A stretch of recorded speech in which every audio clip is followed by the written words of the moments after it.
The story starts in the kitchen back in the 1950s. Women weren't voting or they didn't really have bank accounts, but man, they were baking cakes.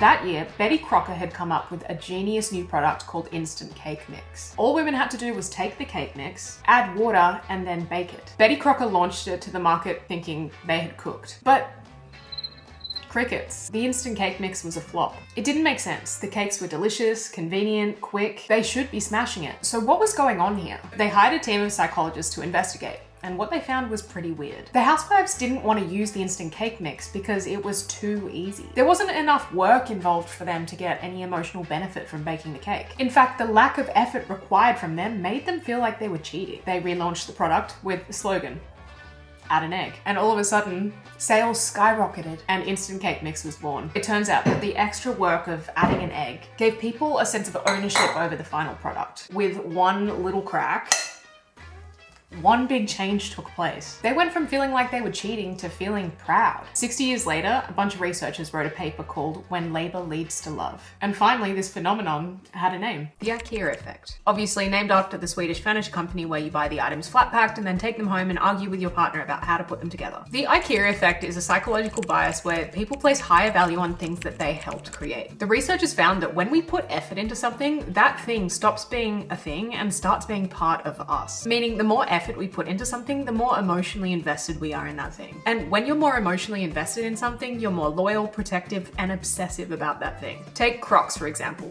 Why are Crocs people like that? Well, it's partially because of the genius of gibbets. Just like adding an egg, gibbets give you the opportunity to invest effort. You find the exact right combination of gibbets to represent you, and suddenly your Crocs isn't just a shoe, it's an extension of you. It's the same with Build-A-Bear. Then there's Lego, Fortnite skins, Starbucks, where you don't just buy a drink, you build a drink. And Meta is obsessed with asking me to make everything my own. Once you see it, it's so transparent. These companies know that if they can get their customers to add an egg, we stop being just customers and we become co-creators, which they know makes us use, buy, and love their stuff more. But how does this all lead back to the cult-like fandoms of Taylor Swift and Joe Rogan? The cult of Swift and Rogan. So it's a lot more subtle, but Taylor Swift and Joe Rogan each use the Ikea effect in their own way on their audiences. And when this tactic is used by a person instead of a company, it's even more powerful. Because there's only so much emotional attachment you can have to like a pair of Crocs, but a person? That's where the Ikea effect gets supercharged. Taylor Swift hides Easter eggs in music videos and at live events and outfits. She drops cryptic hints about release dates and album meanings. And Swifties spend hours decoding them. This is the effort.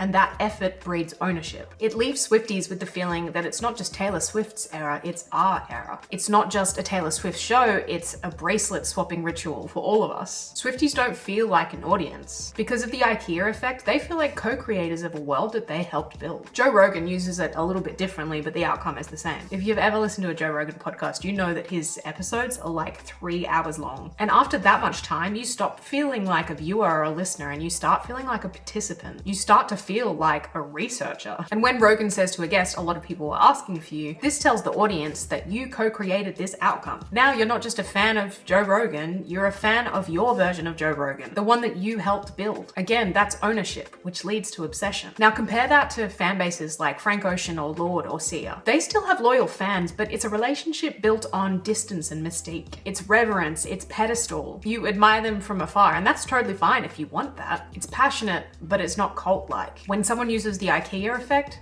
it becomes personal. Okay, so we know what it is, but how do you take the Ikea effect and turn it into a community that feels culty for you? Luckily, I broke it down into 3 simple steps for you. It's time to bake your cake. So essentially it comes down to this simple equation. Effort leads to co-creation. Co-creation leads to co-ownership. Co-ownership leads to cult-like obsession. So here's how to do it. Step 1, invite effort. Find small creative ways to ask your audience to put in work. Ask them to vote on your next video topic or let them name something. Hide Easter eggs in your content, build rituals that require participation, inside jokes that carry over many videos, scavenger hunts, polls, merch design contests. But here's the thing, and this is very important, it can't feel like homework. People have to be able to do this thing easily and want to do it. It needs to be fun and surprising and rewarding. If you give them too much effort, they'll bounce. Give them just enough, and they'll get hooked. Step 2, co-creation. This is where a lot of people drop the ball, but you have to close the loop. If someone suggests something and you use that thing, name them, thank them, screenshot the comment, tell your community when they have helped co-create something. This is when the shift from just watching to we made this happens. Step 3,